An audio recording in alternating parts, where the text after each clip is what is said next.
Deeper Cuts mix. You can catch the mix again in the BBC Sounds app. It's called the Deeper Cuts mix, and you can find it by searching The Good Groove. You'll also find my 90s party mix there as well.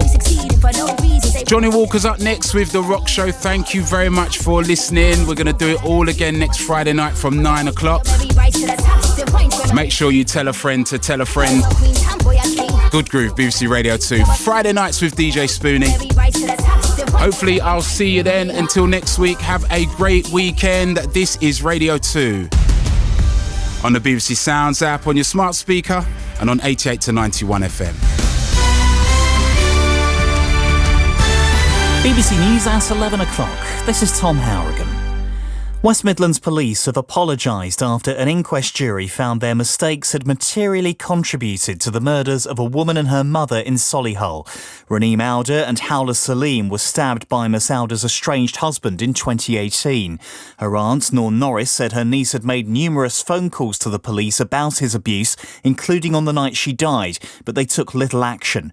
Miss Norris wants officers to take domestic violence more seriously. The failure of the West Midlands Police has led to the death of our beloved sister Hawla Salim and her daughter Raneem Alder. Both were murdered at the hand of the ex-husband of Raneem after a history of domestic abuse, coercive control and stalking, all of which police were aware of at the time.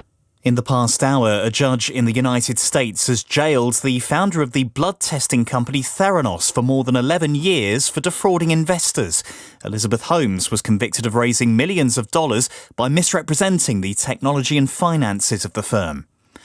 The American Department of Justice says it's appointed a special counsel to decide if criminal charges should be filed against Donald Trump. The Attorney General, Merrick Garland, says Jack Smith will oversee the investigations into the former president, who called the appointment unfair.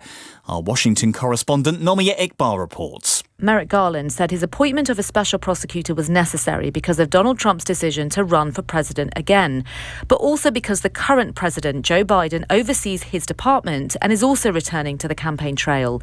Donald Trump and his supporters have accused the Justice Department of investigating Mr. Trump for political reasons, so this may bat away concerns and criticisms of a conflict of interest if Mr. Garland were to decide whether Donald Trump should be prosecuted. Banksy has accused the fashion brand Guess of using his work without permission. The graffiti artist shared a photo of one of the company's shops with a poster of one of his designs in the window, as well as clothes bearing his artwork. Guess said the collection was created in collaboration with Brandalized, which licenses designs. Heavy rain is causing widespread flooding in parts of eastern Scotland, including Aberdeenshire and Angus. The region has had as much rain in the last 24 hours as would normally be expected during the entire month. Kim Clark's home in Brechin is one of around 300 properties in the town that have been flooded. The water started seeping